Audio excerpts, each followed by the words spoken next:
In 2022, Ipsos conducted a study in the UK asking subjects how likely they thought individuals in certain industries were to tell the truth. They called this the veracity index. Now at the top you can see we have nurses, followed by engineers, and then doctors. But at the very bottom, we have general politicians, and right above them, advertising executives. And literally no one on the planet is surprised by this at all. So veracity is adhering to facts or being accurate. So if you are constantly full of shit, and repeatedly so, to the people who pay your fees and your salary, then the result of this is that you end up at the bottom of the veracity index. Now, what do we mean by this exactly? Okay, I actually collect these sayings and advertising isms, and full disclosure, I'm a 25-year veteran of the ad industry. And I'd like to share a few of them with you. So one famous gentleman said, we need to come alongside consumers. What does it mean to come alongside consumers? Not really sure. We can guess, but not really sure. It's vague and it's hazy and it's fuzzy. Okay. Someone else said, brand intimacy at scale. In fact, this one has gained popularity recently. Now, I don't know about you, but I'm not dating my deodorant stick. And so being intimate with a brand is a little bit, stretching the truth a bit, right? Sometimes you hear things like ideas at the speed of culture, or we are creativity-led and data-driven. Another one is now more than ever. So when you hear these things, often, we just tend to not believe them. And especially when the results come in, it's like we did our best at a campaign. Results come in, they weren't what we were expecting. We're at the bottom of the veracity index. Well, I'd like to change that. That's my mission today. And I could belabor why the ad industry is built on a foundation of foam peanuts pretty much all day long, but I would actually like to pass you off on Sir Bob Hoffman because he is the master at outlining everything that's wrong. Instead, I decided to attempt a fix, and that's what I'd like to share with you today. So I'm actually a cognitive neuroscientist. Why neuroscience? Well, that is the final frontier of advertising. Actually, we like to say customer creation because advertising is throwing something out there and hoping something happens, right? Throwing an idea out. But customer creation is exactly as it sounds, the creation of customers. And that's what we set out to do. So in order to build this new process, in order to reinvent what we call customer creation, we had to dismantle the existing processes of advertising. We had to wipe away all of the lore, all of the oral history from the Mad Men era. We had to get rid of the bro science, and we had to wipe away all assumptions. For example, you do not, in fact, need a consistent message across channels, touch points, and devices. In fact, doing so would be like Spotify having only one song, the one song that everyone loves and listens to over and over, day in and day out. It's kind of a ridiculous notion, isn't it? Neurodiversity is a thing.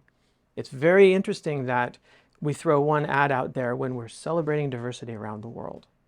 The starting point of this process was identifying what the fundamental purpose of customer creation is, or advertising or marketing. The result of this effort is a new methodology based on the first principles of customer creation and free market capitalism. The first principle of business is revenue. I can already hear the witch hunt brewing right now because someone's out there saying, no, Peter Drucker said it's value creation. Well, let's ask a question. Do you know of any companies that really create little to no value yet are making revenue? If you do, please list them in the comments below. Now, can you think of a company in the most fundamental sense that offers value or doesn't, but survives without revenue? No. Think of it this way. Let's say that you have a brand new company with shiny machines, happy employees, and right next to that you have a human body, a very healthy human body with perfectly functioning organs. Now, if you have no blood in that body, guess what? It dies.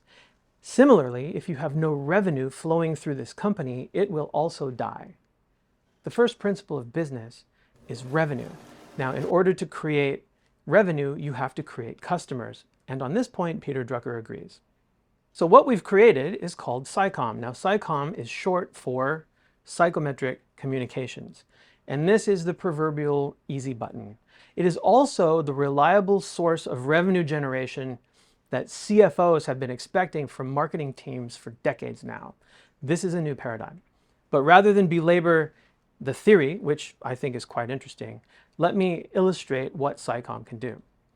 A whiskey brand came to us, a global whiskey brand. They came to us and said, we're getting clobbered by the Japanese brands right now because Japanese whiskey was enjoying a surge in popularity around the world.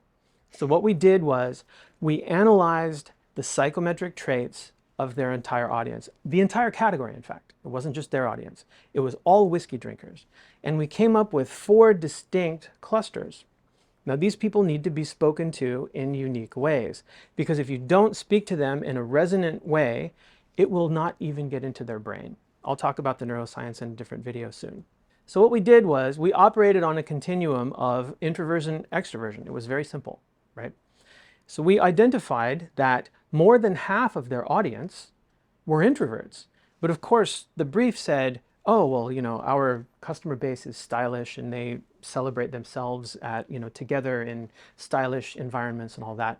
So the consequence was that extroverted ads were created. Well, we didn't even have an ad budget. That's the interesting part. So we were able to work up messaging that was resonant to that particular group, which was introverted. It not only got into their brains, but it triggered decision. And the result was that we raised their revenue by 56%. We did it in only 3 months. And again, the most interesting part of that, 0 ad budget, no paid ads at all, right? So the first question is, well, how did you do that? And I'm happy to talk with you about that at some point. Please feel free to reach out to me and we can have that conversation. And in fact, if you would like for us to do this for your brand, or you are an agency or a consultancy that's looking for a definitive competitive advantage over saying our ideas are better than theirs, then I would be happy to have that conversation with you as well. We're celebrating 10 years right now, and we're running a special that makes PsyCom very accessible. So if you'd like to talk, please reach out to me here, and it will be my honor and pleasure to speak with you. Thank you very much.